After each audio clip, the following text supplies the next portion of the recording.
Bonjour, avant de commencer, l'équipe du CVL tient à rendre hommage aux victimes des attentats de Paris le 13 novembre, mais aussi aux victimes de tous les pays touchés par le terrorisme. Une pensée également aux familles et aux proches dans le deuil. Au sommaire, les projets du CVL, l'hommage aux victimes et la cérémonie du 4 novembre.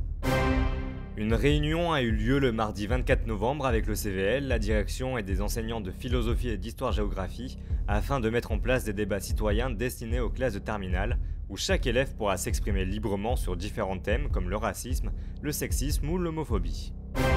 Le vendredi 27 novembre, les élèves et tout le personnel s'est mobilisé en déposant des fleurs et des bougies afin de rendre hommage aux victimes de l'attentat. Vous pouvez par ailleurs envoyer vos dessins et autres créations à la vie scolaire afin qu'elles soient affichées dans l'établissement. Plus tôt dans le mois, le lycée Gay-Lussac a souhaité commémorer l'héroïsme d'un ancien résistant, et pas des moindres, Joseph Stork, ancien proviseur du lycée durant l'occupation qui a protégé plusieurs élèves juifs en leur fournissant de faux papiers. Les enfants de Joseph Stork ainsi que plusieurs personnalités de la ville ont répondu présents à cette commémoration. Je vous propose tout de suite plusieurs entrevues. Donc je suis maintenant avec le maire de Limoges, Monsieur Lomberti.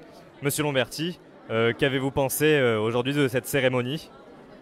C'est une cérémonie qui m'a beaucoup ému.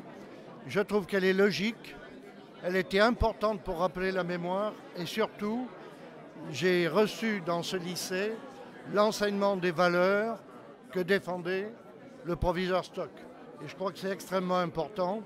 Et un lycée doit être fait pour donner de la culture et des connaissances aux gens, mais plus que ça, il doit être aussi le moment où on éveille les consciences à la citoyenneté et on fait prendre aux gens l'habitude de devenir des êtres libres, défenseurs de la liberté, leur liberté et la liberté de tous les citoyens et du coup porteurs des valeurs républicaines qui permettent d'intégrer et de renforcer les valeurs de laïcité.